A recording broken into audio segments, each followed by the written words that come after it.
आज मी एक fried rice बनवत आहे। नमस्कार, विमलच्या किचनमध्ये तुमचं सर्वांचं खूप खूप स्वागत आहे। चला तर मग रेसिपीला सुरू करूया। इथं मी साऱ्या भाज्या कट करून घेतलेल्या आहेत आणि हे भाज्या पहिलं धुवून कट करून एका प्लेटात ठेवून दिलेल्या आहेत। कढईत तेल गरम झालेलं आहे। आता हे 3 एग मी फोडून ठेवले होते ते टाकून घेऊया। त्याच्यानंतर इथं थोडंसं नमक फिरवून घेऊया आणि हे मिक्स करून घ्यायचं आहे।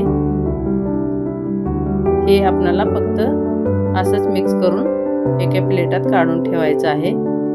2 मिनिटांसाठी मिक्स करून घेतलेलं आहे। हे थोडासा कलर चेंज झालाय। आता हे एक वेळेस मिक्स करूया आणि साईडला काढून ठेवूया।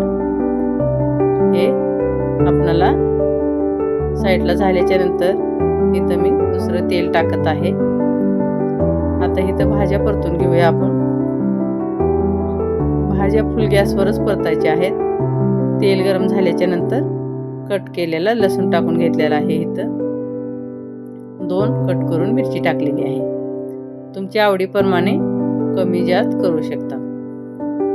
थोडासा लसूणचा कलर चेंज झाला की मग आपल्याला इथं एक मोठा कांदा लांब कापून घेतलेला आहे ते टाकून घेऊया आणि त्यालाही मिक्स करूया।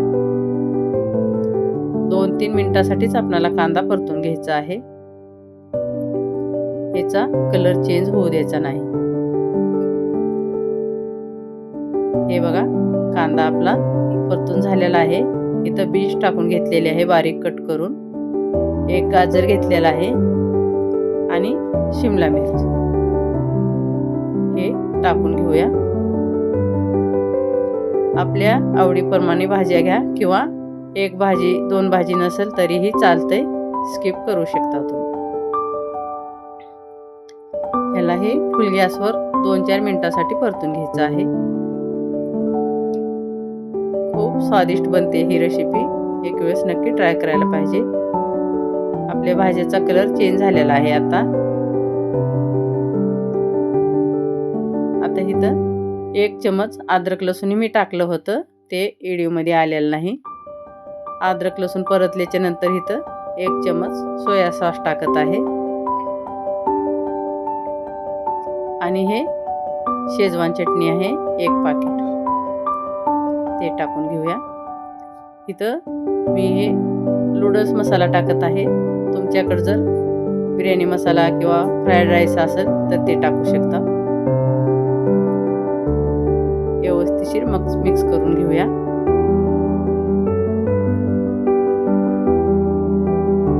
हे मिक्स झालेलं आहे। आता परतून ठेवलं होतं ते अंडा टाकून घेऊया। आता त्यालाही एक वेळेस मिक्स करूया।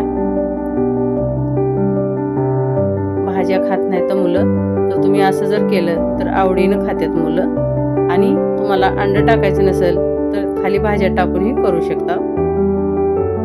थोडीशी कच्ची पत्ताकोबी टाकत आहे मी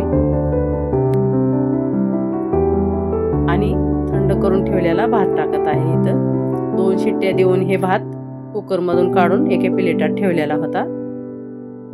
थोडासा त्याची वाफ गेल्याच्या नंतर भात टाकून घेतलेला आहे। कच्चा कांद्याची पात आणि पत्ताकोबी नंतर टाकलेली आहे मी। 2-3 मिनिटांसाठी परतून घेतल्याच्या नंतर हे बघा, आपलं किती स्वादिष्ट जेवण बनलेलं आहे। खूप मुलांना पसंत येतं आणि पोटही भरतं, भाज्याही पोटात जातात। प्लेटची तयारी करूया। आता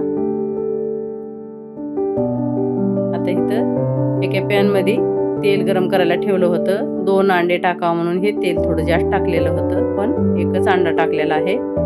ते अंडाही काढून घेतला मी एका प्लेटात आणि हिरव्या कांद्याची पात असती ना, त्यानं मी प्लेट गार्निशिंग केलेलं आहे। कसा वाटला व्हिडिओ कमेंटमध्ये नक्की सांगा। व्हिडिओ पसंत आला असला तर लाईक, शेअर, सबस्क्राईब जरूर करा।